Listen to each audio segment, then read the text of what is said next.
प्यारे बच्चों आदाब। उम्मीद है आप सब ठीक होंगे। तो चलिए बेटा, पहले हम कल का होमवर्क टैली कर लेते हैं, उसके बाद आगे चलेंगे। मैंने आपको ये 2 पार्ट्स दिए थे एक एक्सरसाइज के, इसमें आपने इनको कन्वर्ट करना था डिफरेंट फॉर्म्स में। मैं आपको बोलती हूँ उनका आंसर, आप देखो आपने यही लिखा है कि नहीं। We had been cooking the food, had we been cooking the food,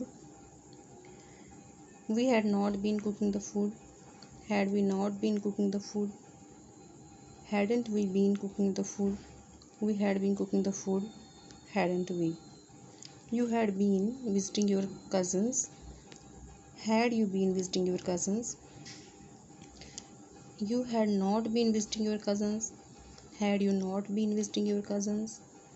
Hadn't you been visiting your cousins, you had been visiting your cousins, hadn't you. They had been swimming in the lake, had they been swimming in the lake. They had not been swimming in the lake, had they not been swimming in the lake. They had been swimming in the lake, hadn't they.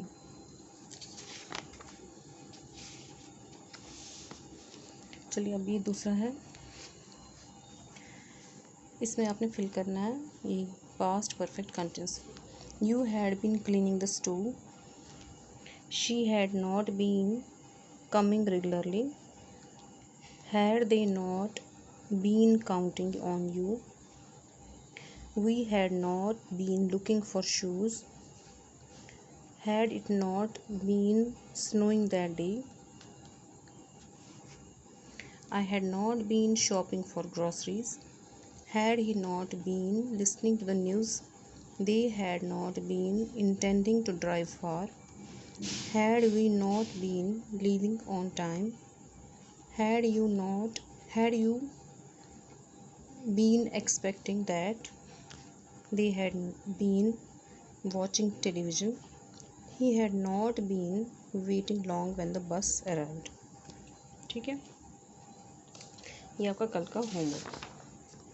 अब आज मैंने जो आपके लिए लाया है वो है जो हमारी पोइम कार ड्राइवर है, इसका मैंने एक आपको ये लिटरेरी डिवाइसेस का क्वेश्चन है वो है, और डिस्कशन का क्वेश्चन दिया हुआ है। ठीक है, ये आपका लिटरेरी डिवाइस का क्वेश्चन और ये आपका डिस्कशन, ये 2 क्वेश्चंस मैंने आज लिखे हैं आपके लिए। पहले हम ये देख लेते हैं। ये कहता है लिटरेरी डिवाइस में what images does the poet use to create an atmosphere of fear and silence in the poem.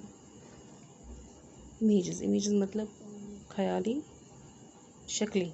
हाँ, जब हम पोएम पढ़ते हैं तो हमारी आंखों के सामने खुद ब खुद इमेजेस आ जाती हैं, बुलबुल की, उनके बच्चों की, कार ड्राइवर की, फिर जंगल की, रात को सुनसान जंगल में कैसी कैसी आवाज़ें आती है वो। ठीक है, ये सब इमेजेस हमारे आंखों के सामने आ जाती हैं। तो कहता है कि इस पोएम में पोइट ने कौन कौन सी इमेजेस यूज़ की है ऐसा माहौल बनाने की। कैसा माहौल? फियर एंड साइलेंस, जिसमें एक तो सुनसान जंगल था और खौफनाक जंगल था। सुनसान और खौफनाक दिखाने के लिए उसने कौन कौन सी इमेजेस का इस्तेमाल किया है। इसका आंसर ये देख लीजिए।